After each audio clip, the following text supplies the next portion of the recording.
Estamos hoje estreando a nossa mesa Redonda Maravilha com a participação do nosso Roger Luiz, que é o nosso editor-chefe de jornalismos aqui da Rede 89 Maravilha, com a participação de 2 jornalistas convidados, o Aelton Aleixo, da TV Horizonte, e do nosso José Raimundo, da TV Banqueta. E o nosso convidado especial, que vai participar do primeiro debate da Rede 89 Maravilha, é o deputado estadual João Magalhães, do MDB, líder do governo do Romeu Zema na Assembleia Legislativa.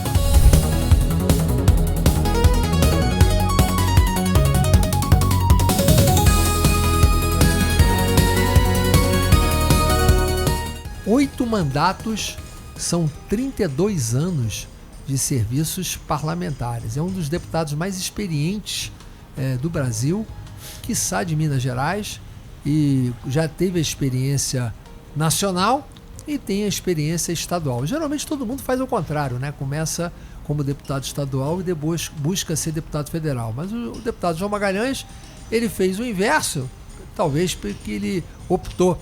Explica pra gente, deputado João, qual a razão que você começou e voltou para ficar aqui em Minas Gerais somente. Obrigado pelo convite para participar com vocês aqui da primeira mesa redonda da nossa 89. Você sabe, você foi deputado federal vários mandatos, você tem uma ponte aérea constante. Chegou semana de eu vir, ir e voltar a Belo Horizonte 3 vezes na mesma semana para participar de alguns eventos. E acaba que a família fica em segundo plano.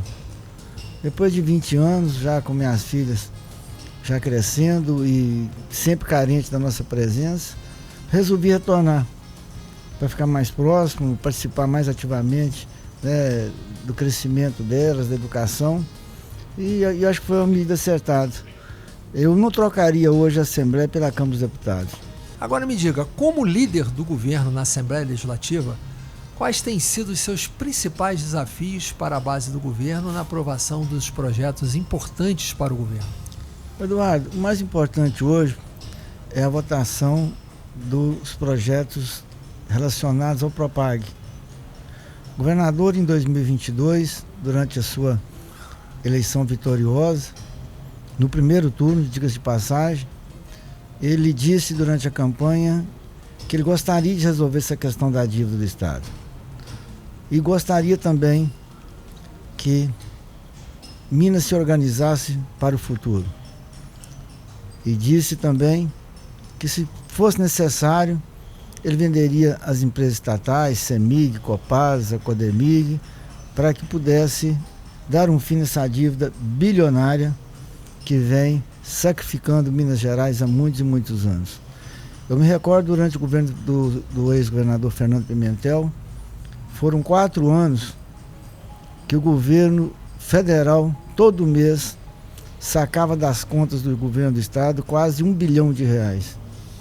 Isso inviabilizou a administração, chegando a atrasar os salários, parcelava e reparcelava por várias vezes, e só a partir do momento que essa dívida começou a ser renegociada, Minas começou a voltar aos trilhos. Então hoje o nosso maior desafio é aprovar esses projetos.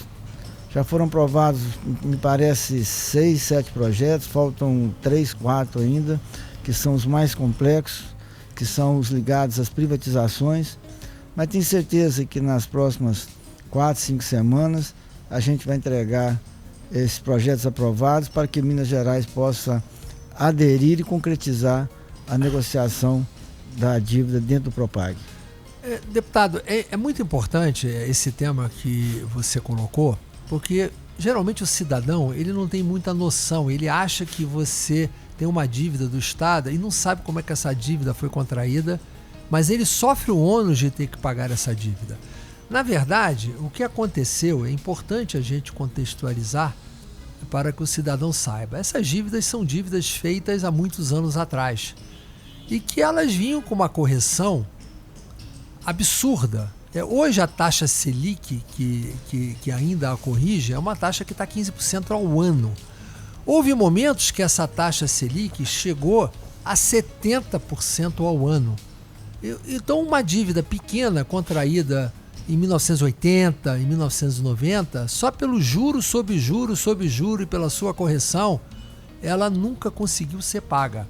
E o que aconteceu para que o cidadão possa entender? No governo de Fernando Henrique Cardoso, nós estamos falando em 1994 em diante, foi feita uma consolidação das dívidas estaduais e o governo federal assumiu a dívida e os estados passaram a dever ao governo federal.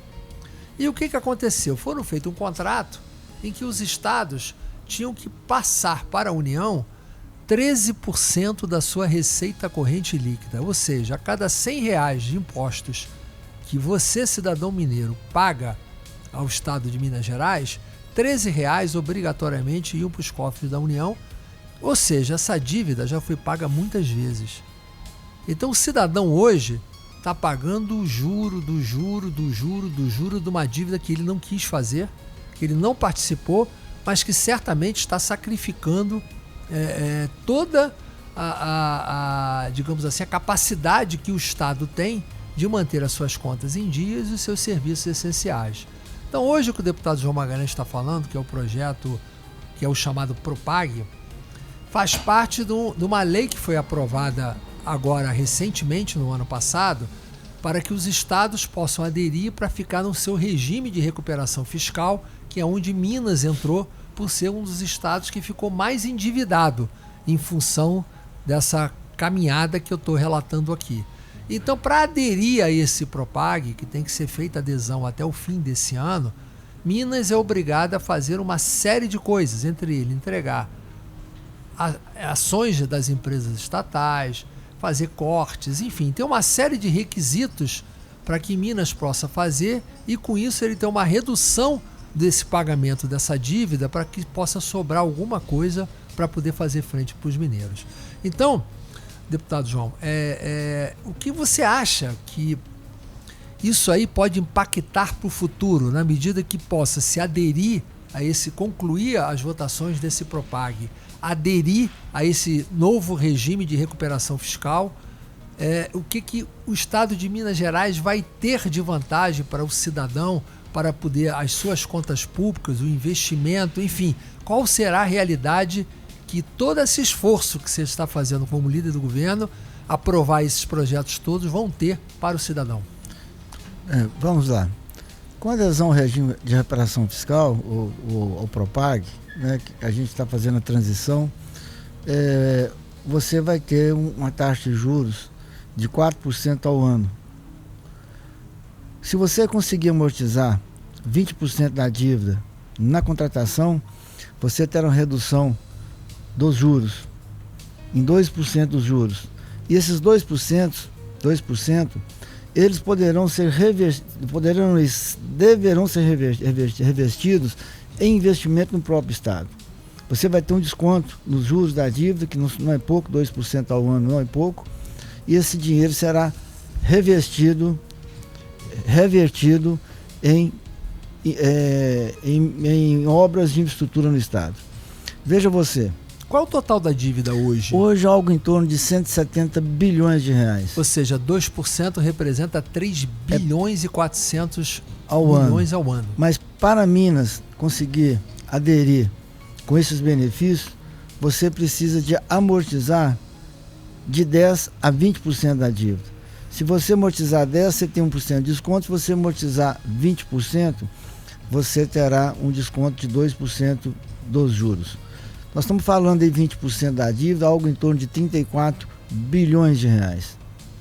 É muita coisa. Nós já aprovamos e autorizamos ao governo do Estado, estamos aguardando o governo do federal a fazer a que a gente chama de valuation, a valorização da Codemig. Avaliação, né? Quer dizer, a valuation é uma espécie de avaliação. Avaliação. Isso. Então isso aí já foi entregue ao governo federal, Minas já ofereceu esse ativo, autorizado pela Assembleia Legislativa. Agora a gente está trabalhando para que a Copasa e a CEMIG também possam ser disponibilizadas também para federalização ou mesmo com uma autorização de venda, desde que os recursos sejam usados para amortização dessa dívida. Acho que se Minas conseguir superar aí os 20%, acho que é um ganho muito grande, porque quanto mais você amortizar a dívida, menor ficará o estoque e menor será o custo dessa dívida durante os anos que virão. Eu acho que é um passo importante. O governador não está fazendo nada mais do que aquilo que ele prometeu na campanha, tanto que a população, com o discurso que ele fez durante toda a campanha, que ele enfrentaria, se fosse preciso, venderia Copasa e Cemig, ele foi eleito no primeiro turno.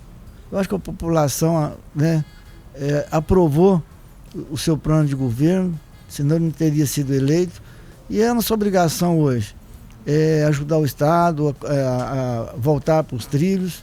E como você disse, Eduardo, eu me recordo que eu já era, na época, deputado federal, quando o governo do Estado negociou as dívidas, nós tínhamos 3 bancos em Minas Gerais, todos 3 quebrados, que era o Benge, o Crédito Real, Minas Caixa, e ainda tinha um 4º banco, que pouca gente lembra, que chamava Agrimisa. Esses 4 bancos foram liquidados na época. E para ser liquidados, o governo federal aportou recursos ao Estado para que pudesse liquidar esses bancos. Os bancos foram fechados. E esse recurso é a origem da dívida? Também. Na época, juntaram todas as dívidas do Estado, o Estado ofereceu alguns bens com benefício, até que chegou em 99,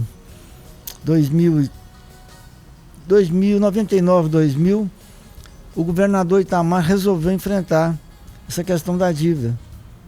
Ou seja, nós estamos falando, em 2000 começou a enfrentar. A dívida começou nos anos 80. E o governador Itamar chegou a suspender o pagamento da dívida.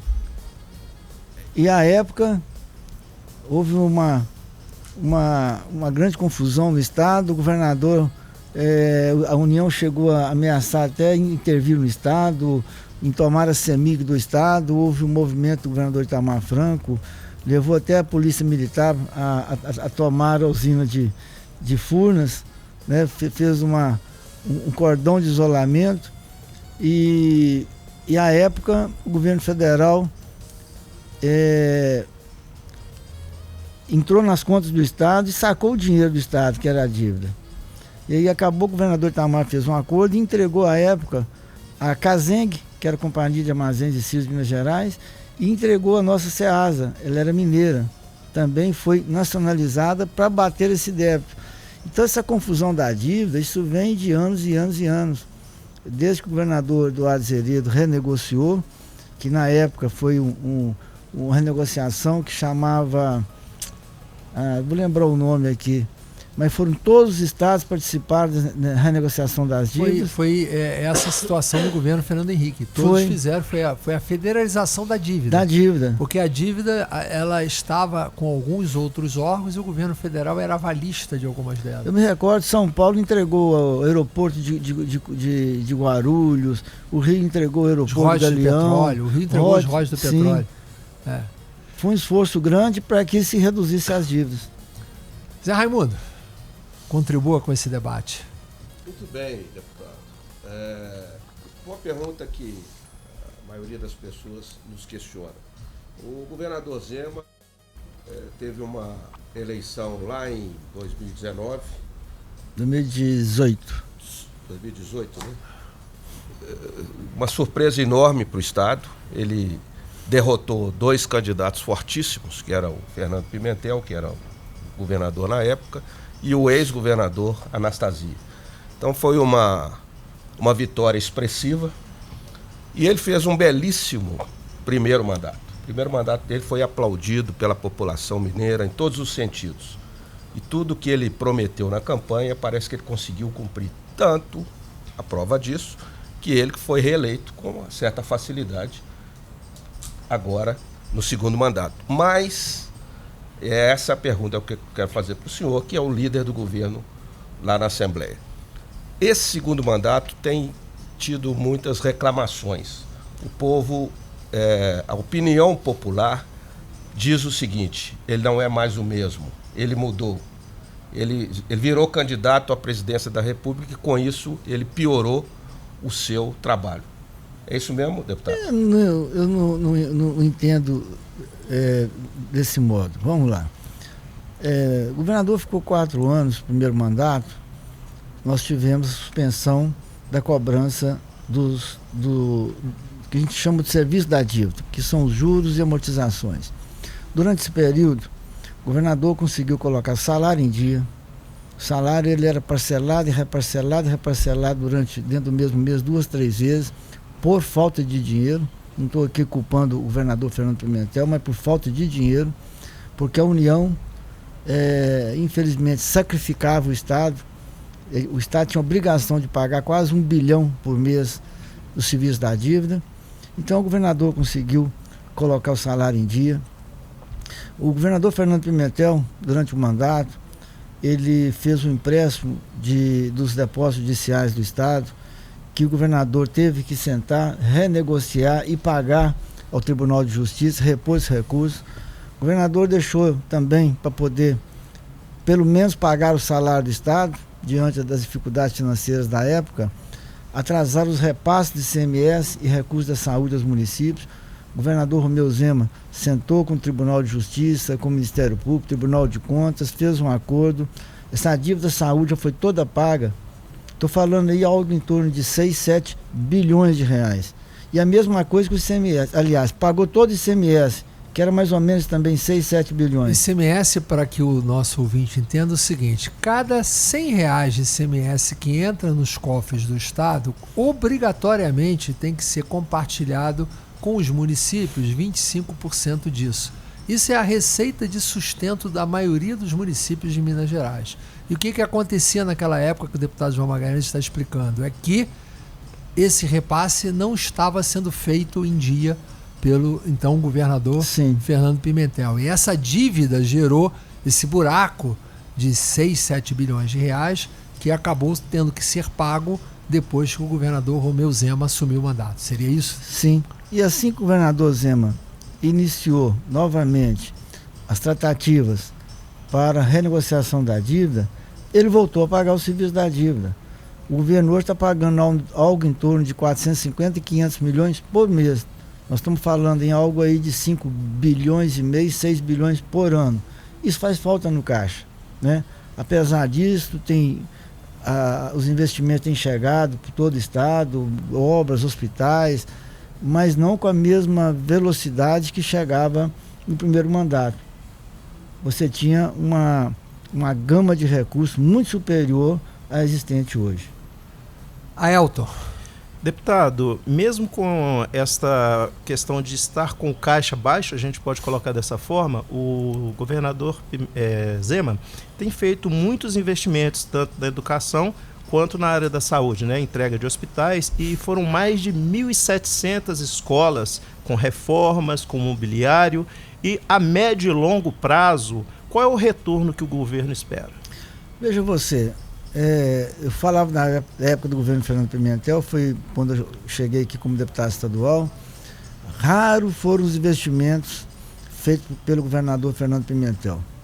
Não por falta de vontade, por falta de recursos. A gente comemorava quando você conseguia 20 mil reais, 30 mil reais para reformar uma cozinha de uma escola, reformar os banheiros de uma escola. Isso era comemorado, porque os recursos realmente eram escassos. Sim. Hoje não, hoje nós estamos construindo escolas novas por todo o estado. Todas as escolas estão sendo reformadas, ampliadas. A merenda escolar no estado, eu visito escolas, assim, pode olhar no meu Instagram, eu visito escolas quase todo final de semana, é de encher os olhos de alegria.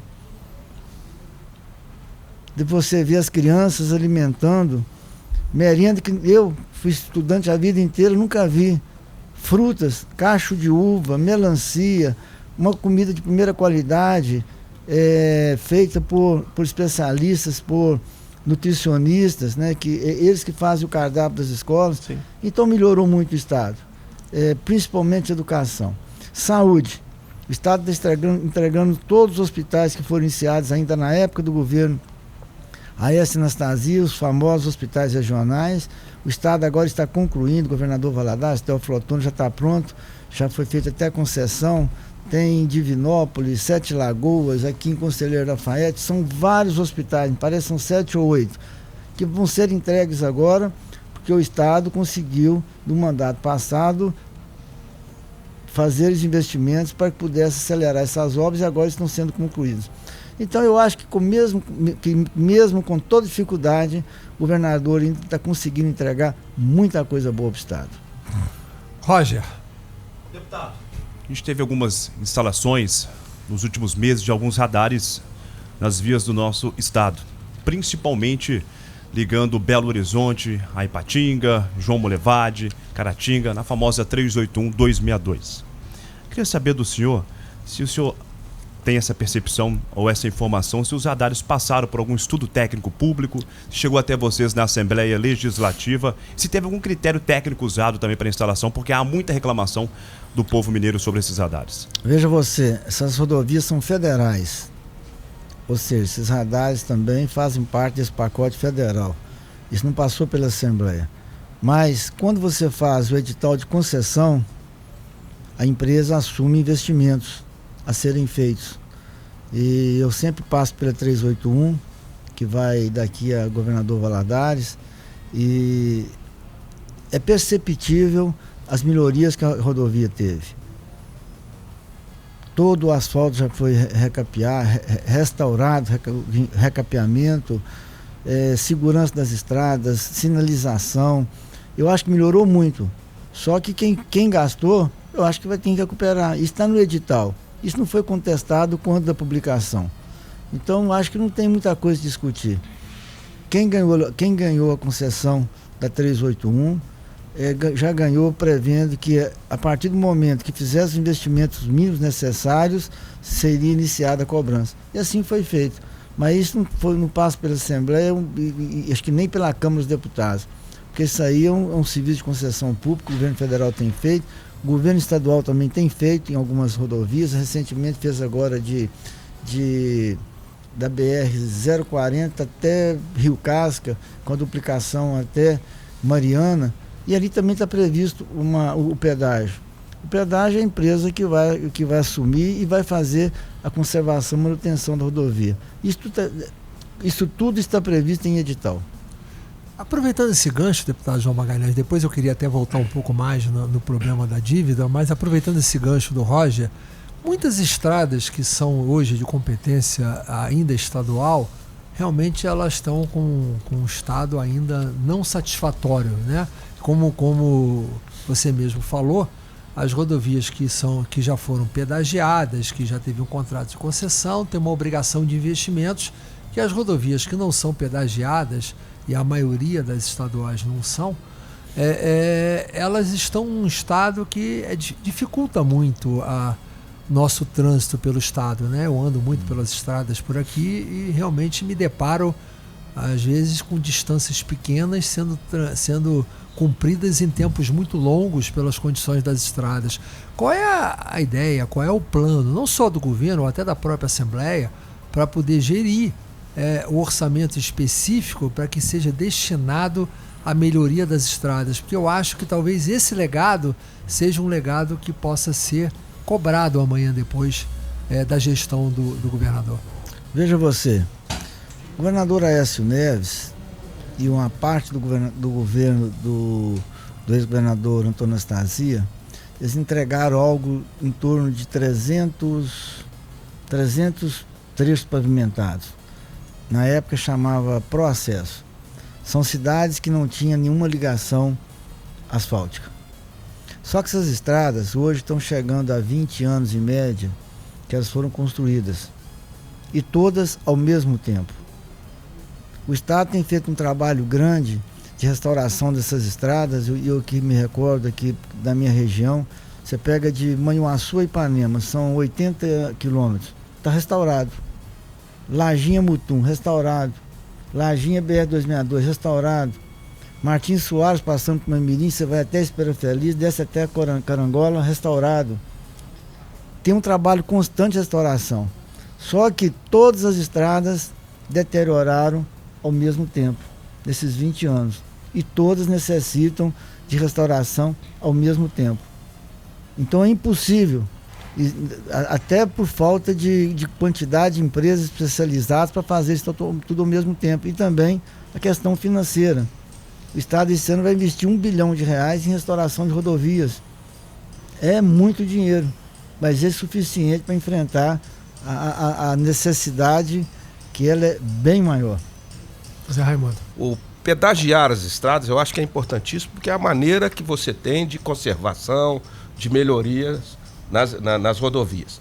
Mas existem casos, vou te dar um exemplo puro e simples. Na rodovia, na 381, sentido Belo Horizonte, São Paulo, daquele trecho até Varginha são 17 quilômetros apenas. Aquilo foi pedagiado. E num pedágio que hoje custa R$ 11,90. Então, assim, é uma via de acesso muito grande para a região do sul de Minas, para as pessoas que vão e que vêm, a ida e a volta, e a pessoa tem que pagar, o motorista tem que pagar no automóvel de passeio, ele tem que pagar um pedágio de R$12 para ir, R$12 para voltar, em apenas 17 quilômetros. Então eu acho que isso não é culpa do governo, mas eu acho que talvez essa licitação tenha sido mal planejada nesse caso. Mas se não me falha a memória, lá era uma pista estreita, mal conservada, e hoje está duplicada. Não, melhorou demais, mas são apenas 17 Mas quem fez o investimento tem que receber, né? Sim. Aí existe sempre aquela velha discussão, né? Quer dizer, é caro o pedágio para pagar? Realmente é. Alguns casos são realmente prejudiciais. Tem muitas cidades próximas que às vezes a pessoa, para sair de casa e voltar, acaba tendo que pagar um custo elevado. Mas por outro lado, o que se gastava sem saber em conservação do próprio veículo, deteriorado pelas estradas, talvez o prejuízo fosse muito maior do que o pedágio que está sendo pago. Então isso a gente tem que sempre, é claro que ninguém gosta de pagar nada, ninguém quer pagar nada, o ideal é que realmente tenha um serviço ofertado pelos impostos que todos já pagam, mas infelizmente, como foi falado aqui, o cobertor é curto, né? Com o cobertor curto, alguma forma de financiamento tem que ter. O que não pode ficar é as estradas deterioradas, porque a estrada deteriorada, ela não só causa prejuízo em nós que estamos viajando com os nossos carros, causa prejuízo no transporte de mercadorias, que acaba afetando o preço do frete e, consequentemente, aumenta o preço do produto que você vai pagar na prateleira do supermercado. Então, tem consequências de natureza econômica que acaba afetando o emprego e a renda de todo mundo. Então, é importante que isso seja colocado. Aelton. Deputado, eu queria agora mudar um pouquinho o assunto e ir para a área do meio ambiente. Nós tivemos alguns dias atrás, ali no trecho compreendido entre Esmeraldas, o município de Esmeraldas e Florestal, uma grande mortandade de peixes no rio Paraopeba, que recentemente teve a questão dos rejeitos, né, que vazaram, que teve todo aquele problema de contaminação do rio, os ribeirinhos sofreram e sofrem até hoje. Então a mitigação de danos ela é muito importante e eu gostaria de saber como o governo está atuando nessa situação. Eu estou citando essa questão do Paraopeba nesse trecho, mas nessa bacia do São Francisco de uma forma geral. O estado é muito grande, né? E o estado tem uma vigilância constante, mas é imprevisível você prever isso que aconteceu nesse vazamento. Eu acompanhei pela imprensa, imediatamente o estado agiu, a equipe esteve lá, Ministério Público, Polícia Militar, Polícia Civil, procurando descobrir de onde saiu esses dejetos, mas eu acho que já descobriram. Isso é um trabalho constante. Nós já tivemos esse desastre aí de mineração, Mariana, Brumadinho. Isso aconteceu, já aconteceu e vai continuar acontecendo em menor ou maior dimensão. O que falta muito é a fiscalização. Mas hoje o Estado, com deficiência de caixa, com o índice de pagamento de pessoal, despesa com pessoal, nos níveis, já está estourando o nível permitido pelo Tesouro Nacional, pela Constituição. Infelizmente não pode contratar, não pode fazer concurso público. As pessoas vão aposentando e aquelas categorias vão ficando cada dia com mais defasagem. Eu acho que a partir do momento que o Estado organizar as contas públicas, logo após adesão ao Propag. Eu acho que isso era possível, o Estado vir a fazer novas contratações, aumentar as equipes. Vou te contar uma história que eu vi recentemente do secretário de Infraestrutura. Minas hoje tem, parece, se não me falha a memória, acho que 18 fiscais para fiscalizar o estado inteiro. Muito pouco. O sistema de transporte coletivo, e não consegue fazer concurso. Aí apresentei uma PEC, uma proposta de emenda à Constituição, colocando o DR no rol das Forças de Segurança do Estado. Porque eles estando no rol das Forças de Segurança do Estado, você pode voltar a fazer concurso público e contratar. Aí já apareceu o pessoal do sistema Cisema, do meio ambiente, também querendo participar como Força de Segurança do Estado. Já tem 5 categorias já solicitando. Daqui a pouco vamos ter que desistir do projeto, porque senão todo o Estado vai querer participar do rol das Forças de Segurança do Estado para poder ter o benefício de fazer novos concursos, novas contratações. É importante até esclarecer isso, deputado João, porque é o seguinte, por que não pode fazer concurso público e não pode contratar para repor funcionários que estão se aposentando? Porque nesse acordo da dívida, as obrigações que o Estado tem obriga a que ele não possa aumentar o seu custeio da folha de pagamento. Então, a caracterização da exceção, que seria força de segurança, é que não precisa seguir esse rito de proibição de contratações. Então, acaba acontecendo isso que o deputado João Magalhães está falando. Isso tudo é consequência desse processo da dívida. Eu queria falar um pouquinho mais sobre isso, mas antes eu quero registrar aqui, mandar um abraço para os nossos ouvintes que estão participando aqui pelo WhatsApp. WhatsApp 31 99998 2089. Júnior da Banca, um abraço. O Roberto do Alto Veracruz. A Márcia de Ribeirão das Neves. A Luciane de Lindéia. O Marcos Santos de São João del Rei. O Rui de Uberaba.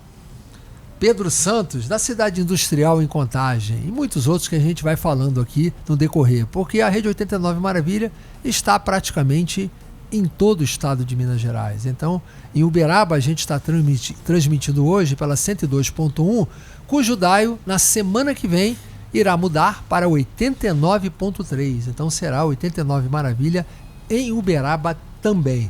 Deputado João, você havia colocado aqui uma informação bastante relevante. O volume de recursos que está sendo pagos pelo Estado de serviço da dívida, o que é o serviço da dívida?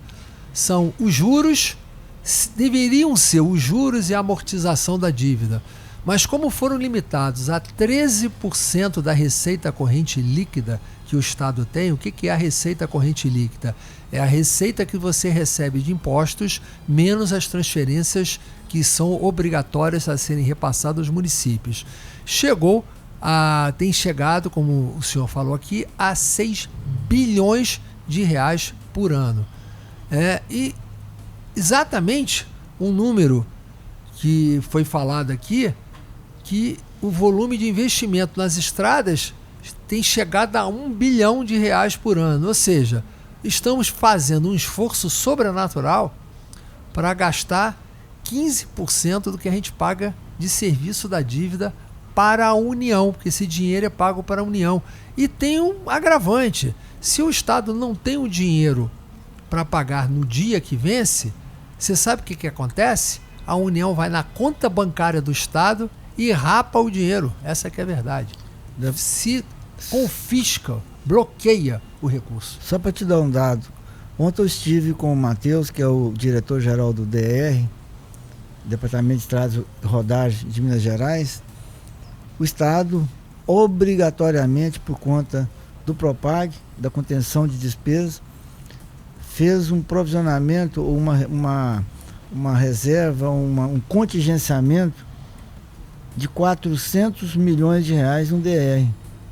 Ou seja, serão 400 milhões que deixarão de ser investidos esse ano por falta de recursos, porque vai ter que pagar a dívida. Porque vai ter que pagar a dívida. Então, a gente chega à conclusão, e esse é um ponto de debate, é que uma dívida a qual o governo atual não tem nenhuma responsabilidade, e se você somar esses 7 anos que está o governo aqui, o atual governo, né, talvez você pode somar com os anteriores, né? Porque essa dívida, como eu falei aqui, não veio nem do governo anterior, vem de governos anteriores.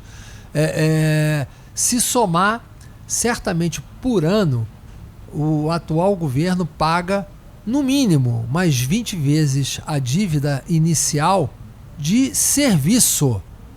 Não é que não amortiza, porque 6 bilhões numa dívida de 170 bilhões, só o juro da dívida é muito maior do que é pago de serviço. Então essa dívida, ela vai chegar, em 5 anos, ela vai estar em 400 bilhões. A dívida, ela aumentou no governo Zema.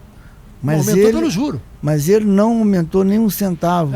Ele não captou, ele não fez nenhum novo empréstimo durante o mandato dele. Mas a dívida é galopante, só vai aumentando por conta dos juros. Aliás, diga-se de passagem, há muitos anos atrás, Eduardo, você vai lembrar, nós éramos deputados federais, quando foi feito o primeiro refis, sim, que foi o refinanciamento das dívidas, eu fiz uma emenda para que incluísse os estados e municípios no refis. O governo federal não aceitou na época. Eu fui relator em 2013, como deputado federal, de um projeto de lei complementar que reduziu o estoque da dívida, inclusive beneficiou Minas Gerais violentamente, quando eu limitei os juros à variação do IPCA.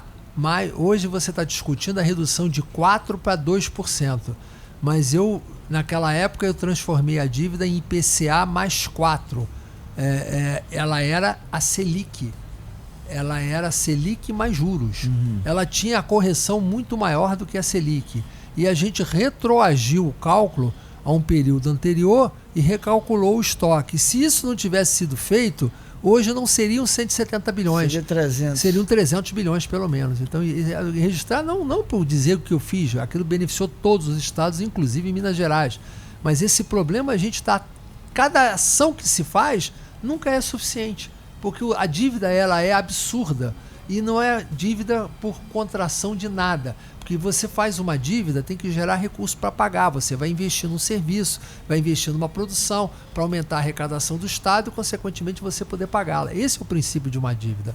Mas, deputado, eu queria também que aproveitasse a oportunidade e falasse alguma coisa sobre o seu mandato específico para o atendimento das regiões às quais você é votado, né? Isso é muito importante para dar uma satisfação aos seus eleitores. Então eu queria que você aproveitasse a oportunidade e falasse um pouco.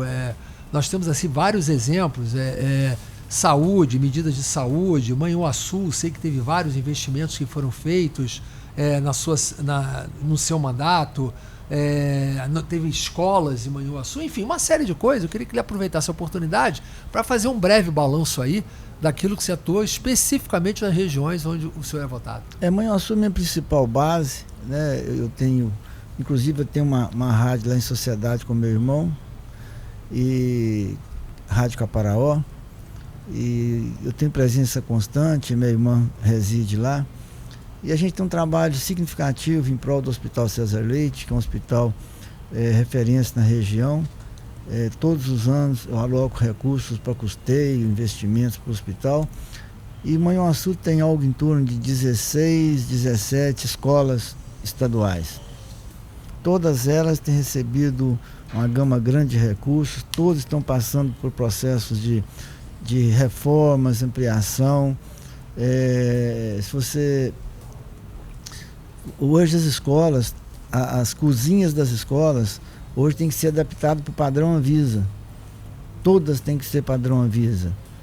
Azulejados, equipamentos todos em inoxidável. Então a gente tem feito investimento na escola. Não tem uma escola no município de Manhuaçu que recebeu menos de 1 milhão, 1 milhão e 500, e algumas até mais de 3 milhões de investimentos do governo do estado, do governador Romeu Zema. E toda a região, né, cidades circunvizinhas, Matipó, Simonésia, São João do Manhuaçu, Santa Margarida, todas as cidades também do Vale do Rio Doce, onde a gente tem uma atuação bem grande. Daqui a pouco vou estar indo para São José da Safira, que é uma cidade pequena, que também recebeu muitos investimentos. Esse trabalho é constante, isso não para, né? A gente resolve o problema hoje de uma escola, de reformar os banheiros, cozinha, telhado, aí já vem o problema que aumentou a população, você tem que ampliar a escola.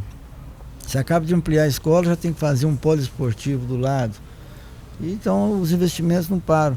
Também as escolas ficaram muitos anos sem investimentos. Só agora o governo retomou, está liberando recursos. E para a educação, Eduardo, não tem faltado dinheiro para obras, né? A rede escolar está sendo toda recuperada, restaurada, reestruturada, e é um presente que o governador vai deixar aí, um legado que ele vai deixar para ir para muitos anos. Deputado, aqui através do WhatsApp, o nosso WhatsApp 319-9998-2089. O Tuninho de Baipendi, na nossa rádio lá de Baipendi, que pega toda aquela região do sul de Minas, ele está lhe perguntando, para a gente que vive longe da capital, o que o senhor pensa e projeta ainda nesse resto de mandato? Abraço, Tuninho. Isso aí não sou eu, é o Estado, né? O Estado tem que estar presente em cada região do Estado, levando aí, buscando as prioridades de cada um. A gente sabe que as demandas são muitas, estrada, escola, hospitais, as demandas são muitas, mas isso é uma coisa mais regionalizada.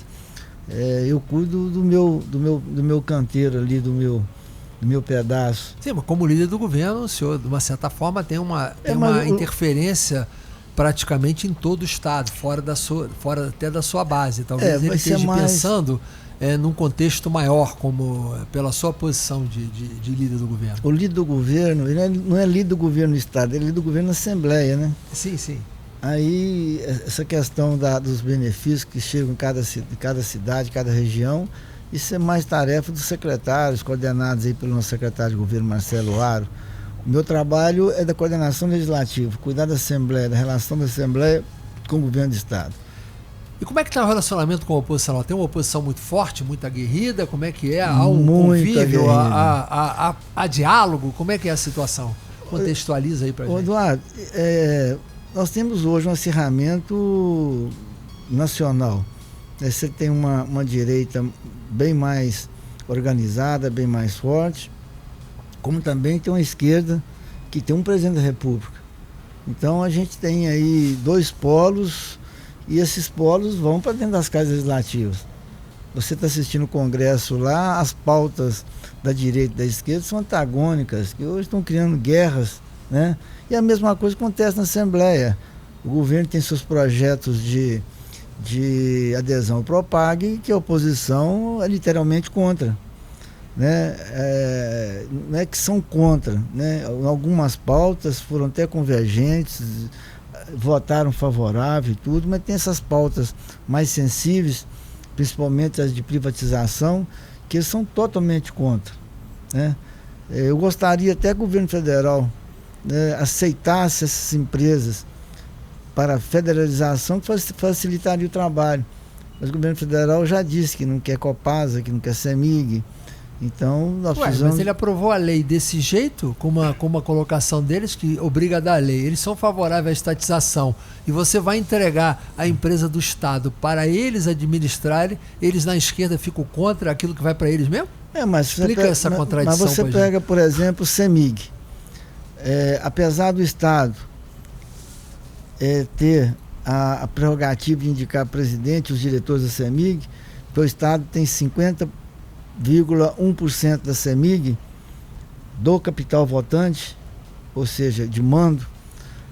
Na realidade, o Estado só tem 17% da CEMIG, do capital total. Menos de 1/5. É porque ele tem a metade mais um do controle, ou seja, da parte das ordinárias, certamente. Se, nas condições atuais, o Estado transferiu o controle da CEMIG, no caso, a federalização do governo federal, o Estado, a União vai ter que fazer a opção de comprar os minoritários. Aí vai ser uma... Aí a conta sobe de 8 para 50 bilhões de reais, 60 bilhões de reais. Então o mais fácil é vender mesmo a CEMIG para a empresa privada e amortiza. Ou então a gente faz o que eles chamam aí de corporation. Fica mais fácil até do Estado da União assumir sem ter que fazer acatar a opção de comprar partes minoritárias. Olha, interessante isso aí, uma coisa que eu desconheci, bastante interessante esse processo. Essa é a discussão. Então, a União, ela tem essa dificuldade de assumir a federalização por conta da oferta que ela tem que fazer aos minoritários. Então não é só um problema político, não. É um problema realmente técnico. Zé Raimundo. Tudo bem, deputado. E a pergunta tem a ver com essa pergunta do nosso ouvinte aí. O que o governador Zema, o que o atual governo estadual pretende fazer daqui até o final do ano que vem, que é o finalzinho desse mandato? Quais são os projetos primordiais desse governo para esse final de mandato? É até difícil você projetar o caminho que o governo vai seguir. Acho que a primeira coisa que a gente tem que resolver é a questão da dívida. A dívida resolvida muda todo o cenário.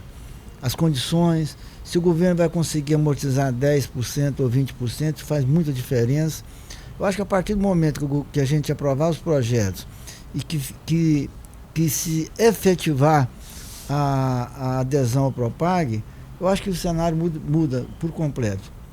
Algum veto desse projeto que pode ser apreciado pelo Congresso Nacional muda a situação?